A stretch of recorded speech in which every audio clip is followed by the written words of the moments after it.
Vladimir Putin इस दुनिया का सबसे ज्यादा पावरफुल और सिक्योर्ड लीडर है। कुछ लोगों का मानना है कि ये इस दुनिया के सबसे अमीर आदमी एलन मस्क से भी ज्यादा रिच और पावरफुल है। एक रिपोर्ट के मुताबिक अगर बिल गेट्स और एलन मस्क के एसेट्स को मिलाया भी जाए तब भी जाकर ये व्लादिमीर पुतिन के रिचनेस का मुकाबला नहीं कर सकते। व्लादिमीर पुतिन के पास ऑलमोस्ट 43 जेट्स और 7,000 से भी ज्यादा गाड़ियां मौजूद हैं। व्लादिमीर पुतिन 20 सालों से रशिया को लीड कर रहे हैं और इनके पास सबसे ज्यादा न्यूक्लियर वेपन्स को कंट्रोल करने की पावर है। अब इधर एक सवाल पैदा होता है कि how Vladimir Putin becomes the world most powerful man. Vladimir Putin का लाइफस्टाइल शुरू से ऐसा नहीं था। उनके बचपन में उनकी माँ एक फैक्ट्री वर्कर थी और फादर सोवियत नेवी में थे। उनके घर में यहाँ तक कि किचन और वॉशरूम की फैसिलिटी भी मौजूद नहीं थी। इन्हीं हालात को देखते हुए उन्होंने अपनी यंग एज में एक जॉब तलाश करना शुरू करी और उनको एक जॉब मिल गई और वो भी केजीबी में, जो कि एक सीक्रेट एजेंसी थी। आज की जनरेशन में रशिया एक बहुत बड़ी कंट्री है, लेकिन 1991 से पहले रशिया इससे भी बड़ा था, जो कि सोवियत यूनियन कहलाता था और इसमें रशिया के अलावा 15 और मुल्क मौजूद थे। उन्होंने अपनी कंट्री के लिए बहुत से टास्क को एकम्प्लिश किया और अपनी कंट्री के लिए कीमती असासा बने। 1991 में कुछ क्राइसिस की वजह से सोवियत यूनियन को तोड़ना पड़ा और इसी तरह 1992 से लेकर 1999 तक का वक्त रशिया के लिए एक बहुत ही मुश्किल वक्त था। और इसी को देखते हुए 1999 में व्लादिमीर पुतिन को रशिया का प्राइम मिनिस्टर बना दिया गया।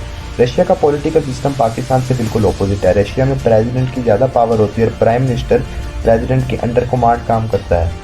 उस टाइम पर कुछ मिलिटेंट्स ने 300 रशियंस को मारा और इसके एक्शन पर रिप्लाई देते हुए प्राइम मिनिस्टर व्लादिमीर पुतिन ने उन मिलिटेंट्स को मार गिराया और इसी को देखते हुए वहाँ के लोगों ने उनको एक पावरफुल लीडर कंसीडर किया और वो प्राइम मिनिस्टर से प्रेसिडेंट में कन्वर्ट हो गए और अगले 8 सालों तक वो प्रेसिडेंट रहे और उन सालों में इन्फ्लेशन 36% से नीचे आकर 6% पर आ गई और लोगों की इनकम 25 गुना तक बढ़ गई।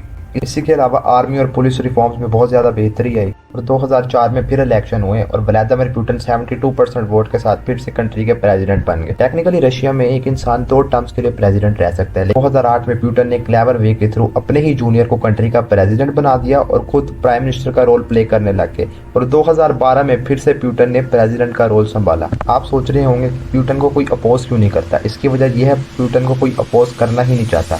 जिसने पुतिन को अपोज किया उन सब का एक ही एंड हुआ, चाहे वो जर्नलिस्ट हो या रशिया का कोई अमीर बिजनेसमैन। रशिया के पास दुनिया में सबसे ज्यादा न्यूक्लियर वेपन्स है। 6000 न्यूक्लियर वेपन्स पुतिन के एक इशारे में दुनिया के किसी भी कोने को सिर्फ 10 मिनट में तबाह कर सकते हैं। आपको इस बात का जवाब तो मिल ही किया होगा कि how Vladimir Putin becomes world powerful man. लेकिन अब इधर एक और बात आती है, एक और सवाल पैदा होता है कि आखिर व्लादिमीर पुतिन कहते क्या है। उनकी अक्सर स्पीच में एक नैरेटिव होता है और अगर उसको एनालिसाइज किया जाए तो वो मज़ीद स्ट्रॉन्ग बनना चाहती हैं। वो बचपन से ही अपने नेशन को काफ़ी ज़्यादा वीक देखते आए हैं, तो उनका एक सिंपल नैरेटिव है कि वो एक मज़ीद स्ट्रॉन्ग नेशन बनाना चाहते हैं।